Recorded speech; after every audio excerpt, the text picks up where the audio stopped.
સત્સંગ કરવું, બાકી બીજું નહીં. તો આ ટૂંકમાં આવા ભગવાન પ્રાપ્તિ થઈ છે. એટલે આપણે મૂંઝાવો નહીં, ઠરડાવો નહીં. આવા સવરી સમજીને બહુ મોટો લાભ થયો. ગુણાતન સાહેબ કહે કે 2000 બખ્તરિયા હોય એટલે 2000 ઘોડે સવાર. બરાબર. હવે તમને તમારી રક્ષામાં હોય, એક કાંકરી વાગે ખરી. એટલા નિર્ભય થઈ ગયું કે આ પ્રાપ્તિ તમને કોઈ વાર વાંકો કરી એમ ન કહે ઠેઠ અક્ષરધામમાં જવા સુધી. પણ આ જે વચ્ચે જો દરિયો છે ને 5-6 માઇલ ઊંડો હોય છે. ખાલી ઉપર સપાટીમાં 1000 ફૂટમાં ધડાધડી કરે છે, બાકી નીચે સ્થિર હોય છે. દરિયો ઉપર 1000 ફૂટના લેવરમાં જ પેલા તમારે ભરતીને ઓઠ ને બધું આયા કરે, નીચે સ્થિર. જેના નિશ્ચય થયો ભગવાન સંતનો આ પ્રાપ્તિ જેને વિચાર સ્થિર થઈ જાય અને કાંઈ પ્રશ્ન ના રહે.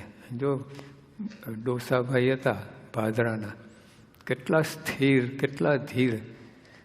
એમના ઘર કેટલું ઊંચું હતું, તો હાથ મૂકે છાપરા પર હાથ પડે એવું મહેલ હતું.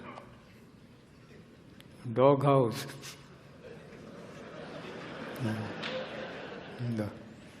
કેફ કેટલો હતો. શેઠિયા કે આ ડોયા લુખ્ખા રોટલા ખાવ છો? કોણ લુખ્ખા ખાય? ભગવાન સંભાઈ કહ્યું લુખ્ખા તમે ખાઓ છો. 2 કિલો ઘી ચોપડીને કિલો અંદર પૂરણપૂરી ડબકોઈને ખાતા હતા, તો કે લુખ્ખા ખાઓ છો. તમે બોસને કહી દેજો જોઈએ કે તમે લુખ્ખા ખાઓ છો. આ તો કે તમે લુખ્ખા ખાઓ છો, હું કર્યા પ્રમસાઈ દેશકાળ સુધારતા નથી. હા, ભેંસના પોદરા જેવા. એટલે શું વસ્તુ મળી છે એવી ખબર નથી. રોદડા રોયા કહે.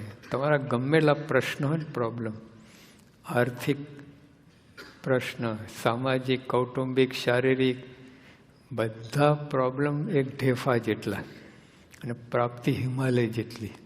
બોલો,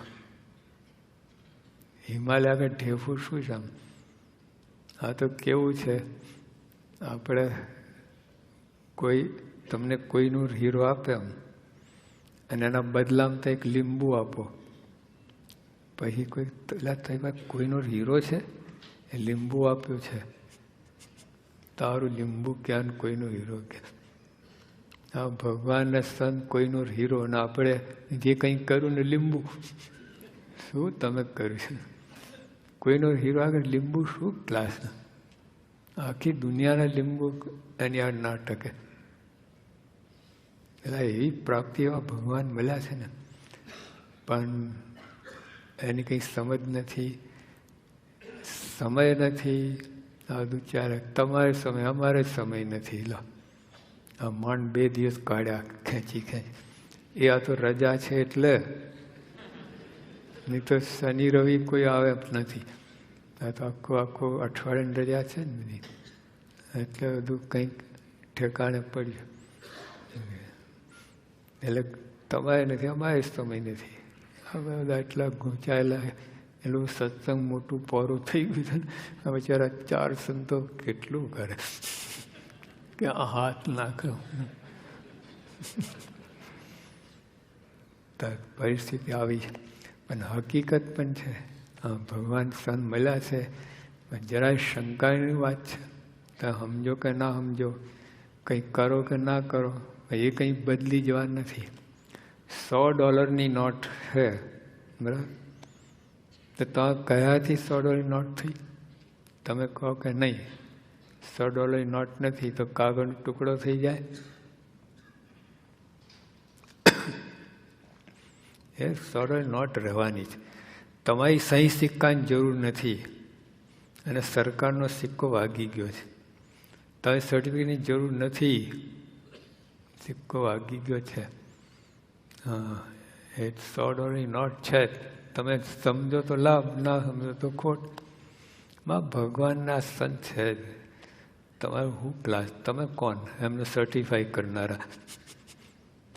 છે જ, કોઈ સર્ટિફિકેટની જરૂર નથી કોઈની. ભગવાન સંત છે જ. અખંડ ધારક અનંત કોટી બ્રહ્માંડની ગણતી નથી જેને. આમ એક એક રૂવાણામાં અનંત કોઈ બ્રહ્માંડ ઉડે. કેવી અક્ષયની મોટપ મહારાજે વાત કરી. જો હકીકત છે, આ કલ્પના નથી. તમે મિસ્ટિક લાગશે.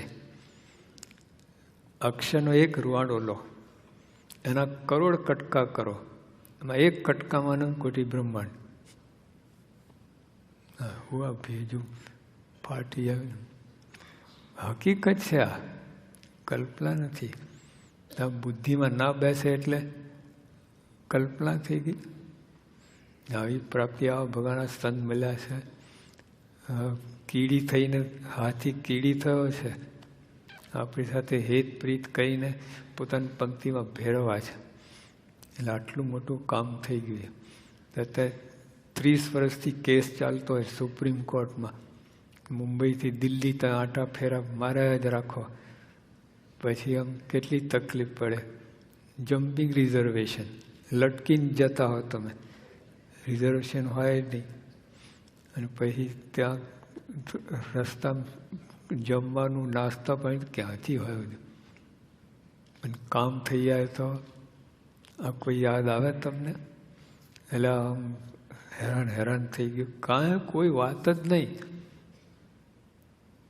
અને ત્યાં પ્લેનમાં ગયા હો, કોઈક બીજો રિઝર્વ કરી આવે ટિકિટ, અને એક્ઝિક્યુટિવ ક્લાસમાં ત્યાં ગયા કામ ના થાય તો યાદ આવે, ઓહો શું નાસ્તો પાણી કર્યો હતો ને શું આમ પ્લેનમાં. કાંઈ નહીં. અને આટલી મુશ્કેલી વેઠીએ પણ તો યાદ ના આવે, કામ થઈ જાય.